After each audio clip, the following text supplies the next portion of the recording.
game, songwriter, producer, remixer, and DJ. And he's actually recently added the dancehall DJ to the stripes as well. So that's a whole bunch of big stripes. The brother's name is the Chemist. Yeah. But he's not actually a chemist in real life. I wonder what his real name is actually. Big man, tell us your real name, madam. Real name? Yeah. Williams Kemar. Kemar. Yeah. Okay, so I'll do the honors for you and make it Errol Kemar Thompson Jr., son of one of the legendary broadcasters from outer Jamaica, arguably the most influential, and he's actually real reggae royalty because he's the son of the queen of reggae music, which is Marcia Griffiths. And I know you don't like to gas that up or talk about that too much, but it is a fact though still. So you're like reggae royalty because I see like you guys as descendants of all the artists that I've loved and revered over the years, I'll just call you royalty and done, man. Yeah, so welcome to the UK. How's your stay been in the UK so far, Kemist? Stay been great, you know. Yeah? UK is my second home. I used to live here years ago. Oh, wow. Yeah, man, I went to school here. What? So, born and grew in Jamaica. After high school, straight to the UK. University, everything full on. Really? Play football, everything. So we... Pull up, wheel and come again. So which part of the ends are you from then, sir? I'm talking to you like you just been here for the first time. That's mad. No, man. North London. North London? Yeah. Oh, man. Man's actually from my part of town as well. Yes. And where did you go to university? American University, Richmond College. Okay, Richmond College as well, because I'm a Westman originally as well too. Man, that's mad. Played some football for the youth team, Watford. Oh really? For Watford youth team? Yeah. Yeah, Watford are going on serious right now in the league. Yes, between Watford and Arsenal. I think at the time Arsenal and Watford did share the same training grounds. So, okay. You know. So did you have intentions of becoming a professional footballer? Yeah, that was definitely my intentions. Really? But you know the UK go already for the foreigners. So what was that the pressure? Just external pressure and not ability? No, it wasn't ability, it was the fact that I wasn't a British citizen, right. You know, and you have to play for your country. Okay. 70% of the games in order to play professional English league. So. Mad. And that grounds had to. So you could have been playing for Arsenal? Oh yeah, definitely. Oh man. That's midfielder. Striker, yeah. Wow, striker as well. Yeah. Oh mate. We're strike for something else now. Yeah, strike for something else now. That's a beautiful thing. Yeah. So on your recent trip this time, what have you been up to? Well, this trip is just to promote a new single, Body Cant Lie, and just to make UK and the world know that the Chemist is here. Just put my footprint and my stamp on the place. And represent. Represent. Lovely. Big new single called Body Can't Lie. We're going to talk about that some more in a hot second. And we're also going to play the big tune. And I have to mention from early that you're going to be in the guest mix for us a little bit later on. Yeah, man. I put together a nice guest mix for the people, and you know. All right. Two guest mix. So it should be a power pack guest. A power pack guest mix. Yeah. Looking forward to that a little bit later on the show, guys. So in the meantime, being the son of Errol E.T. Thompson and the son of Marcia Griffiths as well, the queen of reggae, that's some big shoes to continue on in, really and truly. Do you feel the pressure of continuing that legacy or those legacies even? No, I don't feel any pressure, you know. Definitely not, because my old lady always support everything I do, you know. So, right. Growing up in a household, you know, she just make sure she pass on the right values. Everything, you know, education first. Summertime would be, you know, the tours. I'll go on tour with her when I was young. You know, get to see the inner workings of a studio and behind the stage and everything. But musically, no pressure at all. Right. Yeah. So it's kind of interesting that the children of artists who have been big artists, they always want to get their kids in education and not take them straight to the stage. Yeah, of course. First and foremost, education was paramount in my household. But instead of playing with toys, you know, instruments was always around my house. So it was almost like a natural thing to just pick up a keyboard and pick up a guitar. And I guess I always say nurture win the fight. Or not the fight, but the debate between nature versus nurture, because the environment was just conducive to be in music. Nature versus nurture. Yeah. And dare I ask the question, you must have met Bob Marley along the way then, yeah? Yeah, man, definitely. I've heard many stories where, You know, he used to pick me up as a young kid. Really? And you know, he used to have all of his children on stage with him, and you know, we all play soccer together. Me and Damien, Ziggy, Steve, who play football together to this day. Oh wow. Yeah, because we live close by. Yeah, you live in Miami. Yeah. That's kind of like a hotspot for reggae artists. Who are some of the other artists that live in Miami? I know Sizzler, I think, have a spot in Florida. Mr. Vegas, I know is there. I think Conscience is there.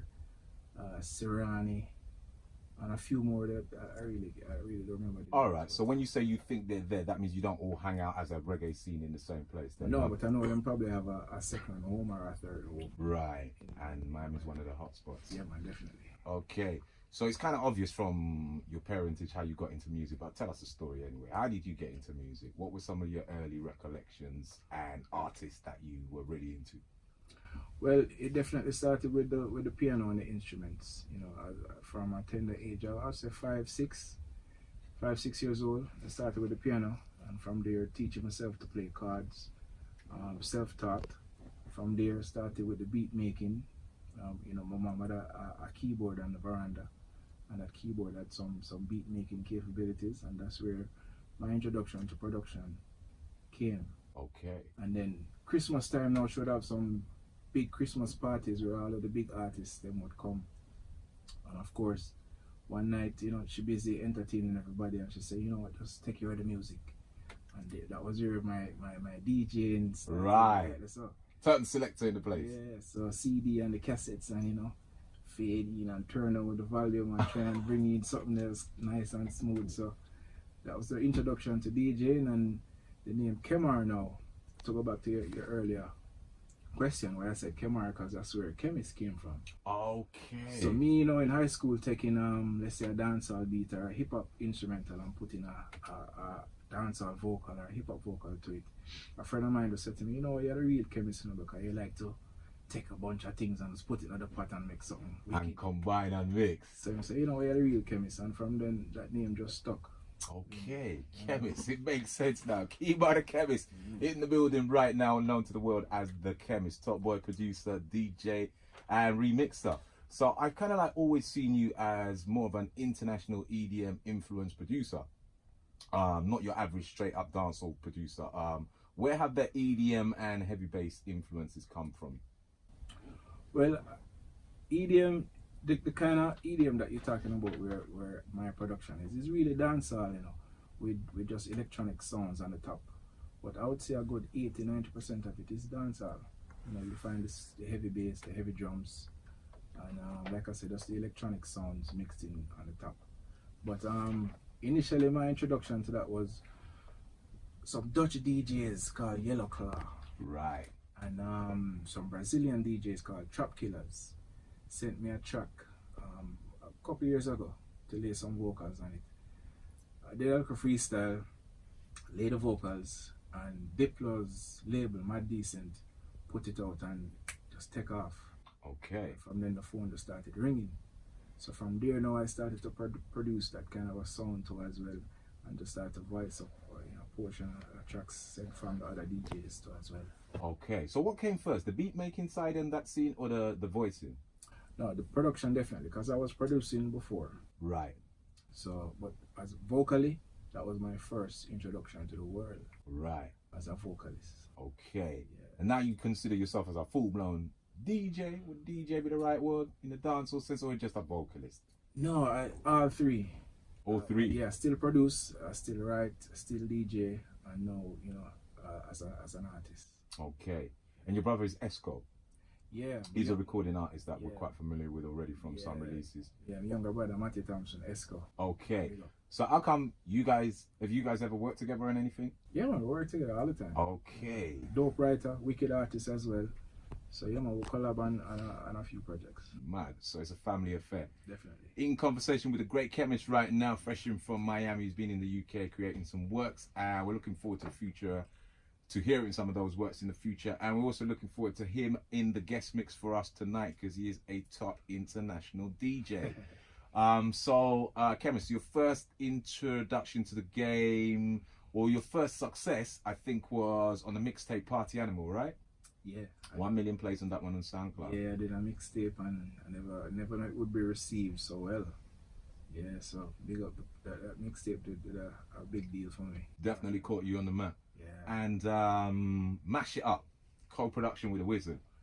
Yeah, big up the Wizard, Barry Salmon's daughter. Yeah. What's she like? She's quite mysterious, you know. Yeah, she's very mysterious but super talented young girl. Me and her co-produce on that one. I would draw for the likes of Capital Xtra, Nyanda. I drop a verse on that too as well, and it went to number 1 on the charts in Jamaica. Okay. And I think it was on the charts, UK charts here too. Right. Yeah. Okay. And it was used as a popular TV show in Jamaica as well. Yeah, I think when Tessan was on The Voice, I don't know if they were using it like a kind of soundtrack or like a theme song, you know, something like that. Okay. Yeah, So that's the story behind that one. Mash It Up, the Mash single. It Up, a nice trap, reggae and dancehall mix up. Okay.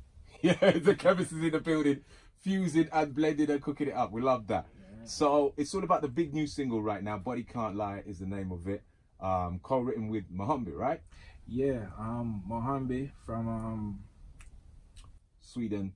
yeah, the big song. And he's also Congolese. I Need Your Love with Shaggy. There you go. Yeah. Shaggy and Mohambi, So, yeah, massive record. Mohambi co-wrote that one with some other writers from Sweden, and I co-produced that one as well, and laid the verses on that. Okay, so what was the inspiration for the song? Inspiration for that one was the ladies, you know, definitely. The Body Cant You Lie. know, all of the ladies, so it's a nice sexy mix between, now that's a dance, Latin, pop in there, and a little electronic in there too as well, so it came out nice. Yeah, it definitely has a reggaeton feel to it. The record is co-written with Mohambi and vocals by Nyanda from Brick and Lace. Yes, sir. And yourself. Yes, man. How long you been working with Nyanda? A good while now, you know. I did some work back with her when she was in the group Brick and Lace. DJ for them a couple of times, produced for them, wrote for them a few times. And when they split, then I kept doing some stuff with Nyanda as well. And when we got the song Body Cant Lie, she just clicked and we just said, you know what, we need Nyanda vocals on this one. And bring her in, and she come in and lace it nicely. Okay. I did actually think that this was your first DJ performance on a record on this Body Cant Lie. No. Officially. Officially. As an official signed artist, yes. Right. So did you get signed as a producer or an artist, or both? As an artist. As an artist? Yeah. Wow, so they're not even watching your beats, they just want you for your voice first of all, so you're going to surprise them with a bag of things. Yeah, man, just that. Because I used to do a whole ton of remixes. And when I did my remixes, Yes. I used to drop a 16 on all of them. Okay, so that was you as well. Yeah. Right. So one day, you know, I did a remix for Zed featuring Alicia Cara. That's a right. song called Stay, Mm-hmm. which went number 1 on the Billboard charts, I Yeah. think in 2018 or 2017. So when I dropped the verse on that one too, management called me and said, hey, these guys want to know who his brother is, you know, keep drop these bars and these remixes. Okay. And then that kind of lynched the deal for me, you know? Seal the deal. Yeah. Right. So you're signed to Universal Music as a reggae dancehall artist. That's a big look. Yes. Doesn't happen very often. No, so yeah, man, big up Universal for that affirmation. It's good to see. Yeah. You know? How did the deal come around? They just discovered you? Well, like I said, doing these remixes, I was very consistent with them. The remixes did well for like Jojo, Wiz Khalifa, Yeah. just to name a few. And then the Z one kind of really sealed it.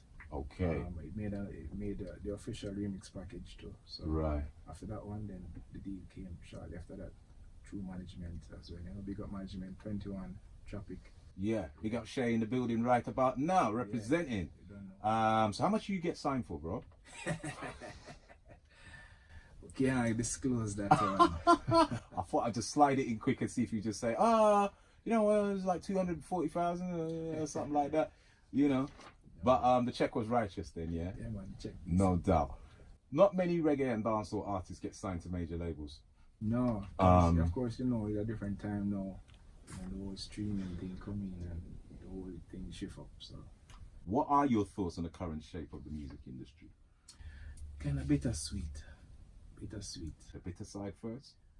The bitter side first is, you know, the use of technology definitely takes away from the creative aspect of the music, in a sense where it's everything is more computerized now, and less live instruments, less talent, if you will.